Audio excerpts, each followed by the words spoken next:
Defend yourself against DDoS attacks by hiding your true IP address with ExpressVPN, and visit my custom link expressvpn.com/ghilliemaster in the description to find out how you can get an extra 3 months free. It has been a little over a month since the San Andreas Mercenaries DLC has released, and I think we all have had more than enough time for everything to settle in and for us to make our own opinions on the update. I usually like to wait around a month later to make reviews on updates because it gets us out of that honeymoon phase where we don't really see how things will turn out long term. We're kind of just like hyped about it. Honestly, for this DLC, I don't know if it really had a honeymoon phase because some aspects were met with criticism right from the start, which we will talk about. But yeah, in this video, I just want to talk about the San Andreas Mercenaries DLC as a whole and discuss the good parts, the bad parts, and everything in between, and offer some feedback on what they can improve on going forward. So I'm going to structure this video into separate parts of the DLC. We're going to have a gameplay content section, vehicles, weapons, changes in features, and clothing. So let's first go over the gameplay content of the DLC. Unfortunately, there really isn't much. We got the 6 Project Overthrow missions and the 3 LSA missions. The Project Overthrow missions, you will likely play only one time just to play them, and then maybe you'd play them again for the Career Progress Challenges if you're on Next Gen, or if there's an unlock tied to playing them, then you'd maybe play them again. The pay is awful, it's just contact mission pay, so you're never going to want to replay it to make money. And the missions themselves aren't really anything spectacular. The Raiju mission is cool, but at the same time, it's ruined by the overly tanky Avengers that take like 10 minutes of constant shooting just to blow them up.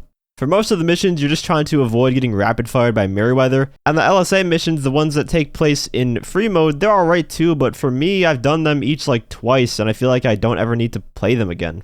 And that's really all there is for gameplay content, at least for what we got on launch day, just 9 new missions. It seems like this is going to be the way forward with GTA Online DLCs from here on out too. The past few updates, really, we have only gotten basically contact missions. Drug Wars, we did get the new acid business, so that was a little bonus, but really it was just the first dose missions, then later the last dose missions. And then last year's summer update was the same way with just the ULP missions.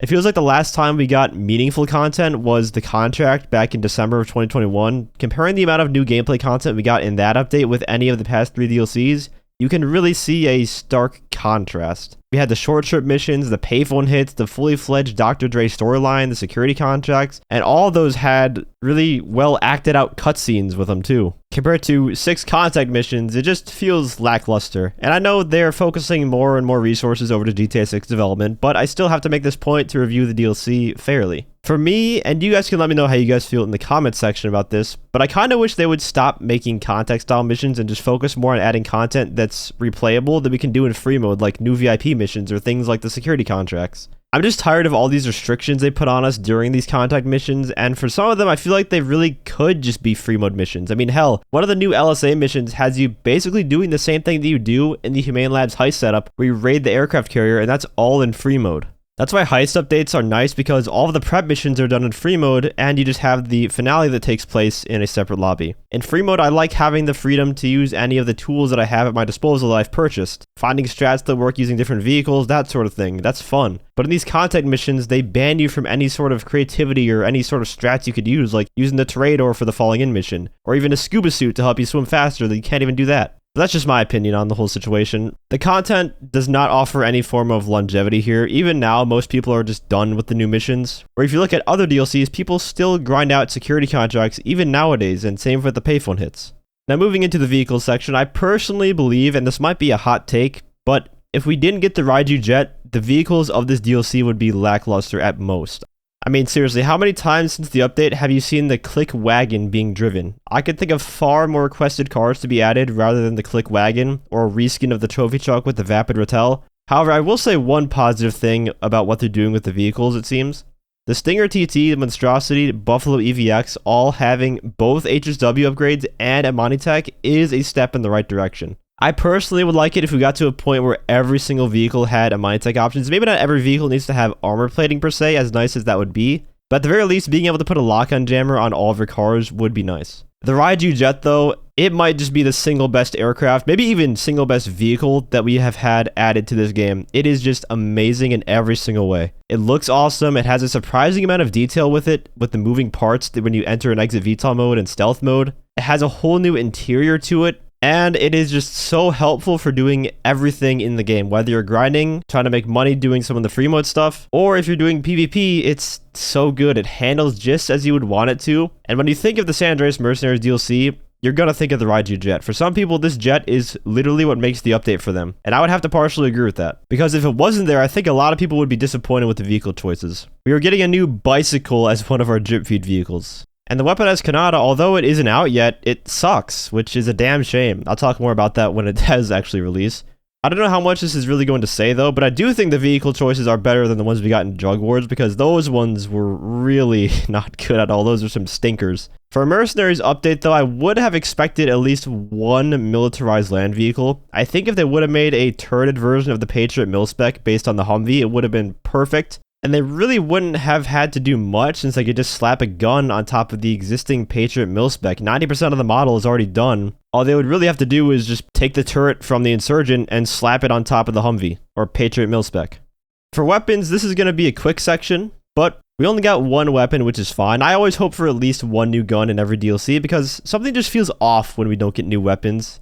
And the tactical SMG is actually good. Most SMGs suck, but this one allows you to shoot 60 rounds before loading in a vehicle, which is completely new. Before, the biggest mag size was the AP pistol at 36. So for weapons, I don't really have any complaints here. I think that they did a good job with this new SMG. Other than the fact that the tactical SMG doesn't even have a flashlight attachment, even though it's named the tactical SMG. So I feel like they could have given it a flashlight attachment, but that's not a huge deal. At least they did bother to give it attachments, unlike the dog shit precision rifle that we got last year, so good on them for making a weapon that we can actually take advantage of. In the future, I still would like to see them improve the precision rifle by giving it attachments and maybe a Mark II variant, among other Mark II variants of current weapons, because that just seems to be a long-lost feature. I don't know if they stopped doing them because they require too many dev resources because they would have to make all the camos and tints for them, but if we're talking just attachments and ammo types, that should be completely doable. All the attachments are already modeled and made. I made all of that work with the precision rifle just fine, almost entirely by myself, and I'm not even a developer, so they should be able to whip up something nice in that department.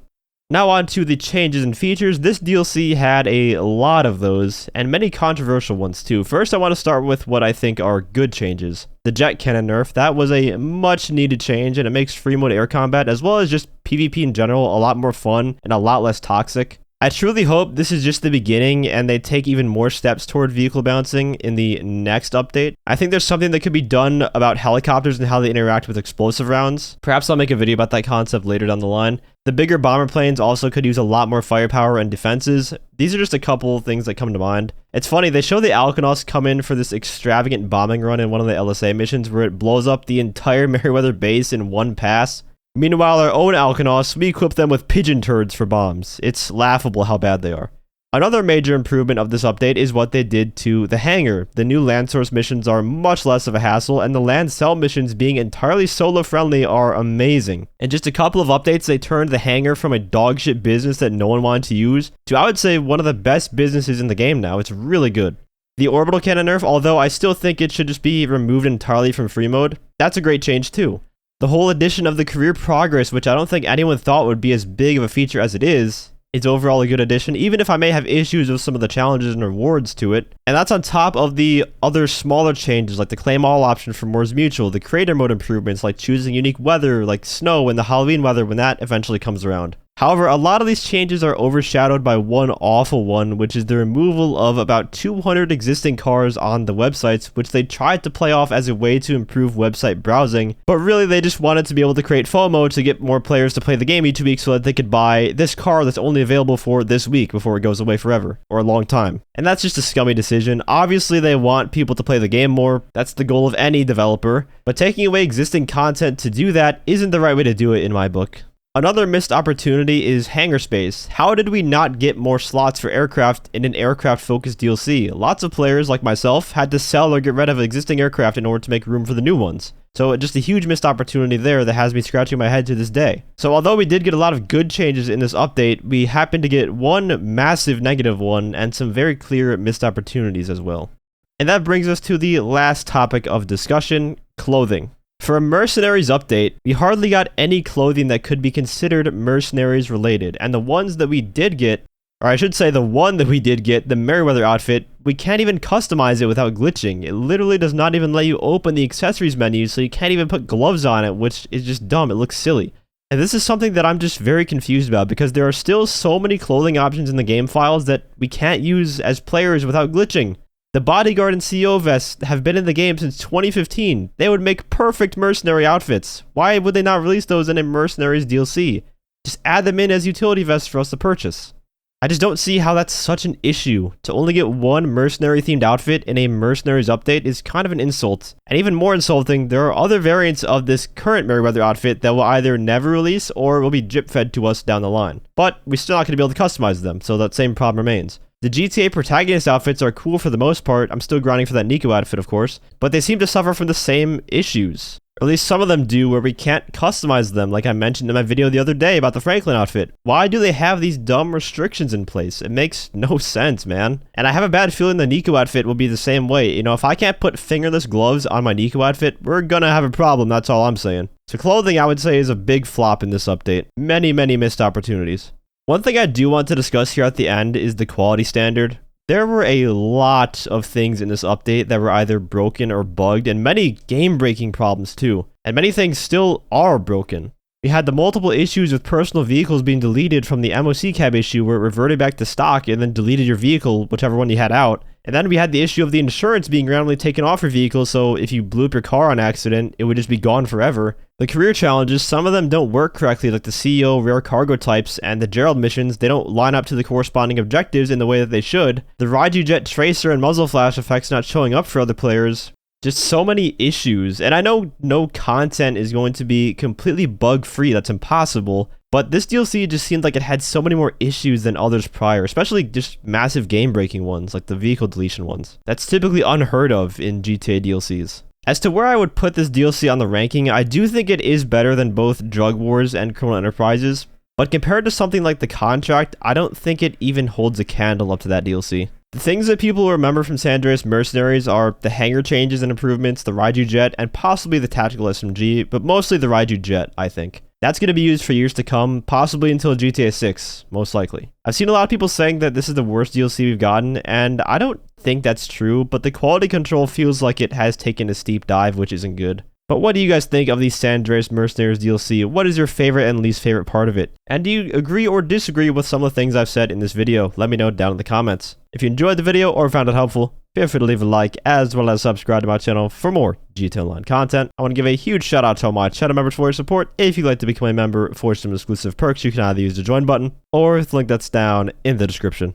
And as always, thanks for watching and have a great day.